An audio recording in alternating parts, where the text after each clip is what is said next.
Джекпо, және біз бүгін менің бетімдегі маскаға қараймыз. Иә, мен легода маска құрастырдым. Күшті ғой. Жарайды, енді масканы көруге көшейік. Енді бірінші біздің көретін жеріміз осы жақтан бастайық. Қазір не? Мына жерде көріп тұрғандарындай бір дене тұр, скелеттің және алтын заттар. Ең соңында жақсылап тұрып көрсетем. Ал қазір жай көрсетіп шығам. Үстіңгі жерлерде былай жауып қоюға болады. Сол кезде күшті болып тұрады, бәрі көк түсті сондай. Және мына жерде тағы да алтын заттарды қостым.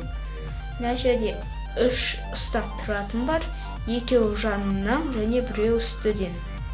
Үстіден ұстап тұрғаны төменге түсіп кетпеу үшін, ал екі жанындағысы тағы да кішкене ұстап тұру үшін. Және енді сендерге жақсылап тұрып көрсетейін.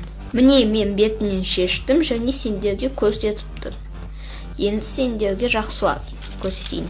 Мына жерде бізде андай скелеттің денесінің сауыты және тағы да алтын бөлшек. Ал содан кейін мына жерде екеулік қосқыш пен прозрачный көк сауыттар. Не үшін осы түстерді қосқанымды айтайын ба? Себебі Биониклда Экиму деген создатель маск деген кейіпкер бар, соның маскасына ұқсатып жасаған келген, бірақ содан кейін өзімнің маскамды жасап шығарттым. Не? Және енді үстіңгі жаққа барайық. Мына жерде керегі 3 дене. Және біреуі міне мынандай екеуі ақпен, ал қалған екеуі мынандай 4-теумен. Және үстінде көргенде тағы да мына жерден екеуі шығып тұр. Және мына қойын. Және мына жерде тағы да екеу ұстап тұратындар жер үшін. Одан үстіңге барғанда не көрсетейін? Бізде тағы да сондай дене.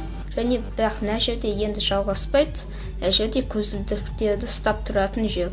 Және кішкентай сауыт.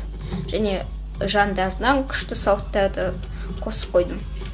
Мен өзім Экиму болып отырмын ғой, өзімнің маскамды жасап, сонысы қызық. Жарайды, енді қайтадан осы маскаға көшейік. Мына жерде ұстап тұратындарды көк түсті және осындай сұр, қара түсті бөлшектерден жасауға болады. Егер сендерде сауыт көп болса, мынандай алтын мен көк түстілерден көбірек қосуға болады. Және сендер енді осы менің видеомды аяқтайым. Және сендермен болған Джекпо. Егер осы видео ұнап, сендерге Бионикл ұнайтын болса, онда лайк қойыңдар. Сау болыңдар.